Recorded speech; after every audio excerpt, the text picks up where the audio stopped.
Ry malagasy mpiray tanindrazana. Vao tamin'ny farany herinandro teo no tapitra ny fivorin'ny manan-karena indrindra eran-tany tato Davos ato Suisse.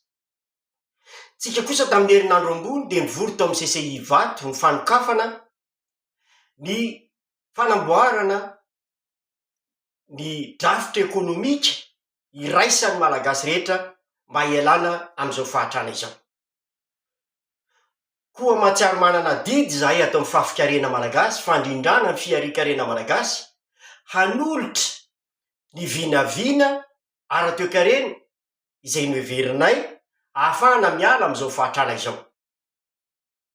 Manao azafady sahady, raha ohatra ka somary alohana an'ireo miteny hoe olona manam-bola na manana antoka no azo ampindramina vola, fa ny vahaolana metinay kosa nefa de ireo tsy manana indrindra dia mila omena ny vola hoentiny mihotra. Tsy maintsy vahaolana miainga avy amin'ny zava-misy mantsy no atolotra, ko raha dinihana ny tanoratsika de manam-paizana fa tsy manam-bola. Ny orinasatsika manana traikefa tokony ho hatsaraina fa tsy manam-bola. Ka ny dikan'izany de manao azafady ho an'ireo zay niteny fa tsy maintsy mila antoka zay vao mahazo vola, ny tenenanay hoe somary mifanohatra am'izay ny fomba fijerinay. Mialatsiny any koa raha mandray fotoana, mangataka fotoana aminareo hanembana fa zavatra ngeza loatra izany hoe drafitra ekonomika iraisantsika malagasy rehetra, koa mangataka fotoana aminareo aho ko mialatsiny. Isaoran'Andriamanitra nanome an'izao fotoana izao ahafahantsika mamoaka drafitra ekonomika iraisan'ny malagasy rehetra na iza mpitondra. Eo am-pandrasana marina mahita ny atiny, hiadiana hevitra izay rehetra mety hatafavoakatsika, tsy mitokoteny fatratra izahay fa manolotra. Ka handidina isika hita ny vaniny, ary ikapa hita ny tonony, koa mitso-drano mba le ova malasana. Misy drafitra maro ho arosonay. Ny voalohany de hoe ahoana no hanampiana ireo orinasa efa misy. Ny faharoa de ny industrialisation izay hanomezana fitaovana ny tanora, fampindramam-bola moa zany itsiko azy, ny tanora na de tsy manana izy. Ny fahatelo de ny fampiroboroboana ny fambolena sy fiompiana. Ny fahaefatra, fampiroboroboana sy fampandrosoana ny sehatry ny jono. Ary ny fahadimy dia ny fampiroboroboana ny fizahan-tany sy ny asa tanana. Ireo anankidimy ireo de seha-pamokarana daholo, seha-pamokarana daholo reo lazaiko reo. Ary ankehitriny de mandalo olana. Ary ny zavatra ho atolotray, vahaolana ho atolotray, de ny hamahana izay olana izay ary hampiroborobo ny toe-karena malagasy. Tsy hitazona anareo ela fa tonga de atsofoka ao anatin'ny tena vetin-dresaka ary ny tena fototra voalohany ahafahana mamaha ny toe-karena malagasy io. Amin'ny teny frantsay izy miteny hoe l'argent c'est le nerf de la guerre. Na inona ataotsika de mila volontsika. Tady mpamatsy volontsika ty ivelany, marina fa ilainy zany, fa mpamatsy vola de mitady tombony amin'ny zavatra ataony. Ka ny zavatra resanay de zao: aoka ho mailo am'ireo mpamatsy vola fa ny zavatra tena manitona an'ireo hiditra any amin'ny tanitsika de ny miny rehatsika ao ambanin'ny tany.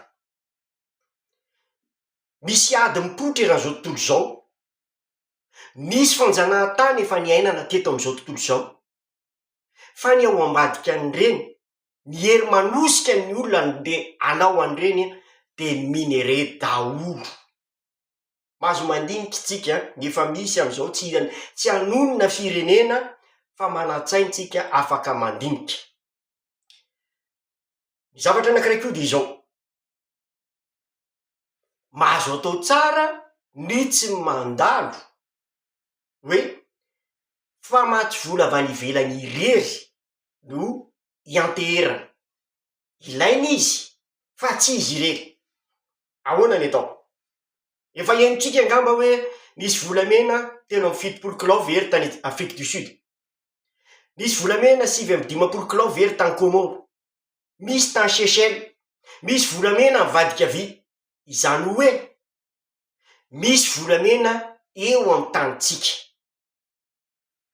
ary ireo volamena ireo de mivoaka tsokotsoko ankehitriny. Ka io ny voalohany indrindra tokony ho fehezintsika de no hoe ny volamena rehetra ao a Madagasikara dia tsy hovaina akory le mpitrandraka fa le mpividy dia ny fanjakana. Vidiny ny fanjakana volamena de apetraka ao anatin'ny banque centrale, de ireo no ahafahantsika mifinancer ny drafitra ara-ekônomika rehetrarehetra izay ho tanisainay manarak'izao. Kotsipiako tsara zany ny voalohany indrindra de ny fametrahana lalàna fa tsisy mivoaka ny volamenatsika na de 1 grama izy fa vidiny ny fanjakana de apetraka ao amin'ny banque centrale. Zay ny drafitra voalohany satria ny vola de ilaina amy zavatra rehetra iainatsika.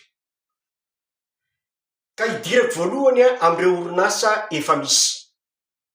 Taorian'ny Covid-19 de nitsipozipozy ny androtoko ny orinasa rehetra any Madagasikara. Ny dikan'izany de mila investissement vaovao atsofoka ao anatin'ilay orinasa. Betsaka am'ireo orinasa nefa no tsy manana ilay ataontsika hoe antoka na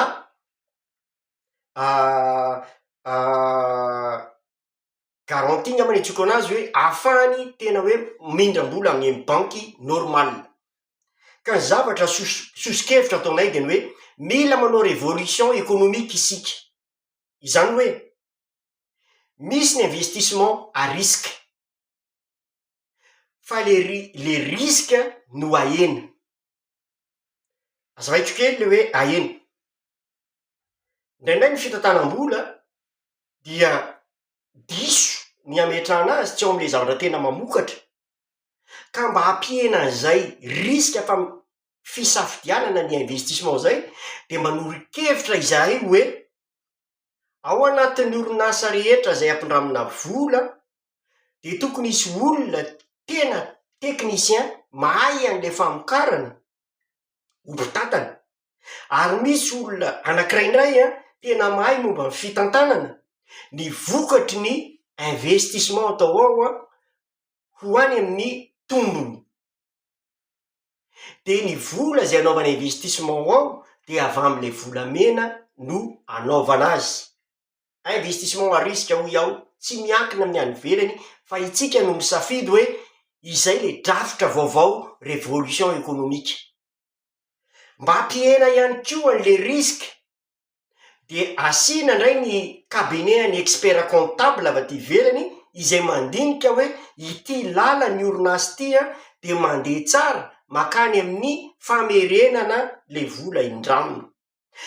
Satria le vola teneniko teo hoe avy amin'ny volamena zay atsofoka ao anatin'ny orinasa de vola indramina averina amin'ny fotoana voafetra zay hita ny famerenana azy. Ny arakaraky ny kady zany na lalàna hoe izao ny kapasité an'ny orinasa. Izay zavatra zay de eritreretinay fa mampihena an'le risque ny hoe karazan'olona roa zany ny mpitantana, ny ray technicien, ny ray gestionnaire, de misy expert comptable mandinika tsara avy aty ivelany hoe ity lalana ity de mandeha makany amy tena izy. Mety hipotra eny anelanelany eny ny hoe tsy mety le lalana de miverina mandinika andray hoe ahoana ny ahafahana manitsy azy, fa tsy mifosotra akory no tsy ambolemo mba ho vary. Faharoa, miresaka koa zahay amin'ny hoe ahafahana mampihena ny vola vahiny mivoaka makany ivelany, de tsara ny orinasa malagasy efa misy zao izay mamokatra eo atoerany zavatra afarantsika avy any ivelany mba tena atao laharam-pahamehana ny fanampiana azy. Ohatra raisiko ny menaka, ny vary, ny simenitra, ny vy, ny zavatra izay afarantsika avy any ivelany mandany ny vola vahiny de mampitonga ny balance commerciale atsika ho negatif, de reny omena laharam-pahamehana. Faharoa, miditra indray tsika amin'ny ataotsika hoe ho an'ny tanora, tsy tafita mihitsy ny firenetsika raha tsy avitra ny tanora. Isaorana ny GNZ da nitsangana teo nitady ny fiovana, fa ankehitriny kosa tsy ampy ny nanovan'ny hoe ovaina ny rafitra na ovaina ny olona, fa tsy maintsy tonga ny anatin'ny vilany reny tanora reny ny tolona zay nataony. Itony tongavana Lijon. Maro am'ireo tanora zay nijoro tao no manam-pahaizana teny amin'ny anjery manontolo. Ary zay fahaizany zay, izay no kapitala ngeza be. Ngeza be zay ao anatin'ny fahatanorany sy ao anatin'ny fahaizany, ngeza be zay, fa ny tsy ampy aminy de ny vola. Koa zay de manoro-hevitra ihany koa ny hoe ao anatin'ilay volamena zay apetraka ao amin'ny banque centrale de omena fahafahana ny tanora mba hindrana, averiko indray hindrana, ary averina ao anatin'ny 20 taona na arakarak' izay zava-misy, arakaraky ny calcul zay atao eo. Fa tsika tsy avitra mihitsy raha tsy avitra ny tanora, donc tsy maintsy obligatoire zany mahavitra ny tanora. Ny zavatra proposé-ny Lijon, misy zavatra ananatsika malagasy be da be ary io ny tena arenatsika de ny arena kibony tany. Tsy teny volamena satria efa voalazako teo ny volamena, fa ny tena ilaina ao anatin'ny zao fotoana zao de ny vy sy ny aluminium, ahafahana mamboatra ny motoculteur any Madagasikara. Marina hoe mila ny chrome sy ny nickel tsika, fa kely no ilaitsika am'ireny, donc mila tazominy reny fa ny vy sy ny aluminium no ngeza indrindra misy ao Madagasikara, ary ireo no avadika ho lasa motoculteur robotisé. Ny fahaizana rehetra momba zany afaka mampianatra, fa ny hoe rehefa mivoaka lay tanora de tonga de miasa, ka ahafahany tonga de miasa de atsofoka ao anatin'ny drafitra ekonomika atsika ny hoe ny tanora anakiroa mitovy mihitsy ny modèle am'ireo orinasa efa misy ny hoe hofanina ny tanora anakiroa, ny ray technicien de ny ray gestionnaire. De ny technicien mianatra momba ny fanamboarana piesy zay itsofoka ao anatin'le motoculteur, ny gestionnaire kosa de mianatra ny gestion na vola io na administration na ny fitantanana ny personnel. Mampihena ny risque atsika zay mba tsy ho very ny vola investisen'ny malagasy ao anatin'ny orinasa industriel. Averiko tsara hoe any vahoaka malagasy na ny volamena na ny vy na ny aluminium, any vahoaka malagasy reo. Kanefa reo vahoaka malagasy ireo de tsy afaka hisitraka an'io arenan'io raha tsy misy ny fanodonana an'io arenan'io mba ho lasa vola. De noho izany tokony ianaiky ny vahoaka malagasy hampindrana an'ireo tanora reo. Tsara dinihana hoy aho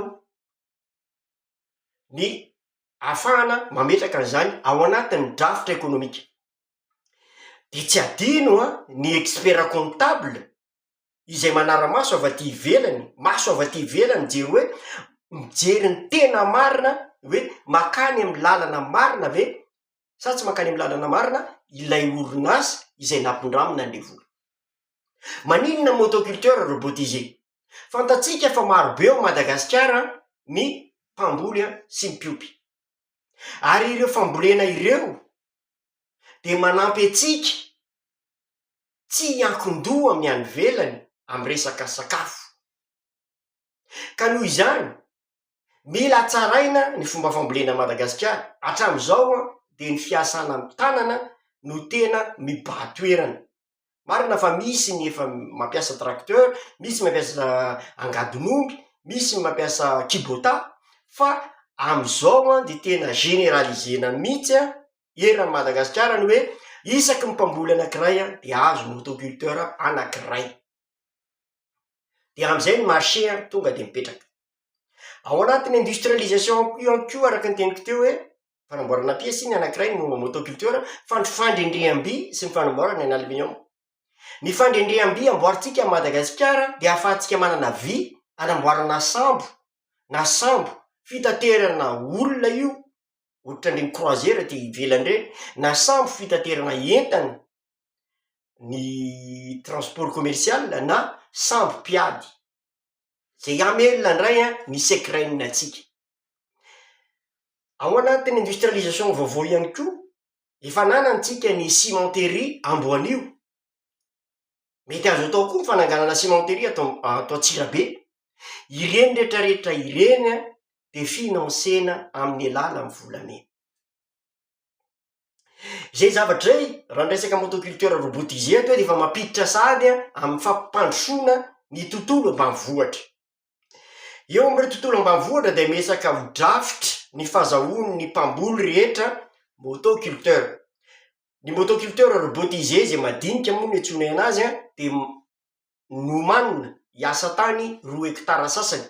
Noho izany nisy fandrefesa-tany tamin'ny 2017 zay nahafantarana fa misy tany 8 400 000 hectares azo volena tsara Madagasikara na folahana mba hamokatra, de ireo no tanjona de ho zaraina amin'ny mpamboly mba azo 2 hectares sasany isaky ny mpamboly farafahakeliny. De ireo mpamboly reo ndray omena an'ilay motoculteur, fa manana tany moa zany izy, de ampina amin'ny alalan'ny fambolena, amin'ny alalan'ny masomboly sy ny zeziky. Mety misy ny tahatsoroka mandritry ny herintaona na mandritra an'le hoe miakatra ny vokatra, izay anampina an'ireo tantsara reo, ka ny mitantana an'izay de ny assistante socio-économique isaky ny fokotany.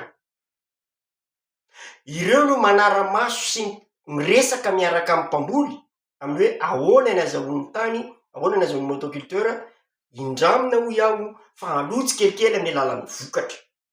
Mba hahafahana ihany koa mampiasa tanteraka ny voka-pikarohana de averina indray ilay mpikarakara fambolena na ilay ataotsika hoe vulgarisateur agricole tamin'ny andro ny Dada Betsirana, isaky ny fokotany, mba hiaraka hiresaka am'ireo mpamboly reo hoe inona no datin'andro tsara anaovana fambolena, na ny fitantanana ny rano sy ny rehetra.